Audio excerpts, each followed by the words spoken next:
Hello guys, this is another video from Clues, Cues and Reviews, and today we're looking at a new series that's been introduced this week, or officially Monday the 6th of March. It's called Dr. Stone. The writer of this story is the writer for iShield 21, a sports manga that I thoroughly enjoyed way back when, so this is one of the reasons why I wanted to check this out. So I give it a chance, I read it, and it's actually a pretty decent story. It's a different concept. Will get picked up. It's hard to say because it's so damn competitive. So we'll definitely be doing the first three, and I'm hoping someone picks it up after that scanner, let's say at least, so we can do the reviews on it. With that being said, I'm hoping to do a few more videos today to cover some of the other new releases and their subsequent chapters, so look out for those. But without further ado, let's get into this review. So this chapter was an introduction chapter. It was 50 odd pages. It was quite nicely kind of structured and paced out. With that being said, it focused on the key issue here, and how we overcome that. So let's talk about the main key characters. So the main two key characters is Senku and Taiju. Senku is like the scientist's brain, I guess. He's the brains of the operation, and Taiju is like a man's man, an elf man type of character who's a man's man, and he has a love interest who's a hero.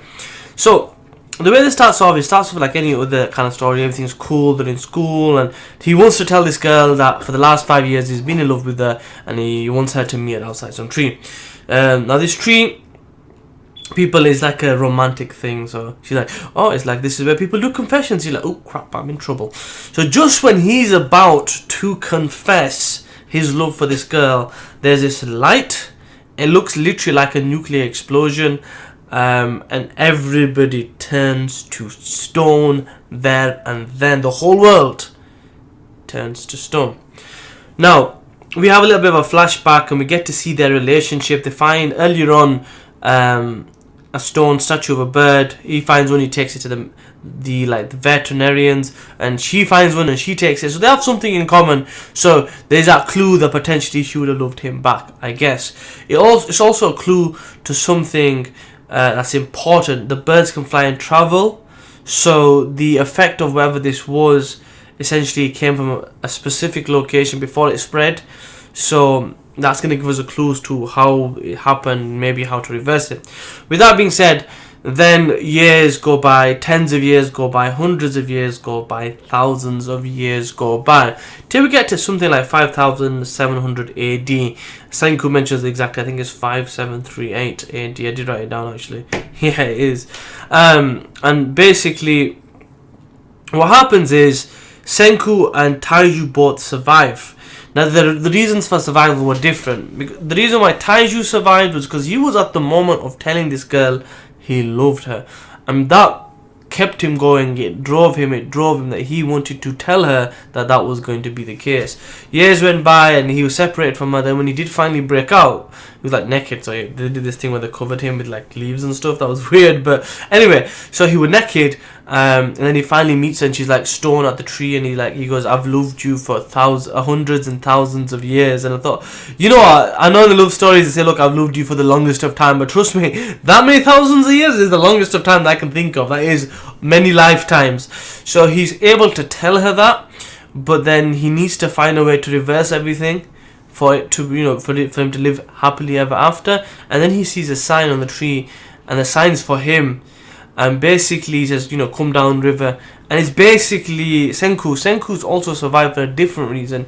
And basically the idea was he kept his mind active. As soon as you give up and you give into the fate or the emotions and everything else of just dying, you become nothing. So he kept himself by thinking about the time, and when he was going to break out. So literally every second of every minute of every day, he calculated. Eventually he broke free, and basically he kept, he now knows the day is 5738 AD.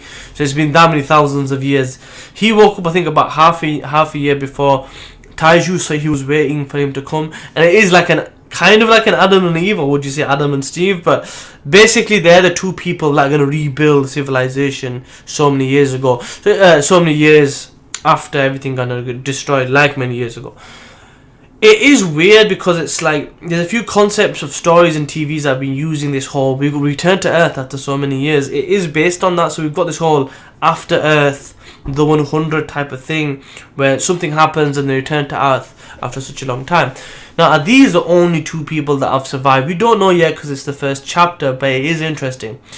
Will there be more people that were so stubborn, so stuck in their ways, so kind of driven that they also managed to survive for so long, and they've got civilization somewhere in the world? Because it looks like it's affected the whole world, it's got to be a fix for the whole world to rebuild from scratch and maybe bring back those people that have died and it kind of start afresh in a new era.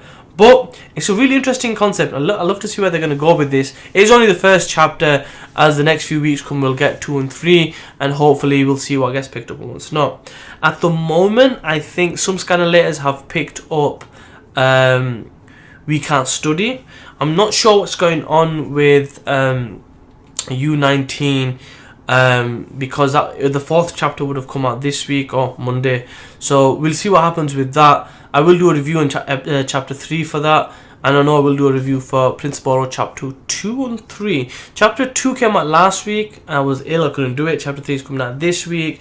So no one's scanlated just yet. So I might do a chapter 2 review and a chapter 3 review when it all comes out on Monday, like kind of the scanlation type of thing. So I might do that then and see how it goes. But I will do chapter 3 after this video. Anyway, thank you very much for checking this video out. Like, comment, share, subscribe and all the good stuff. And I will see you next time. Peace.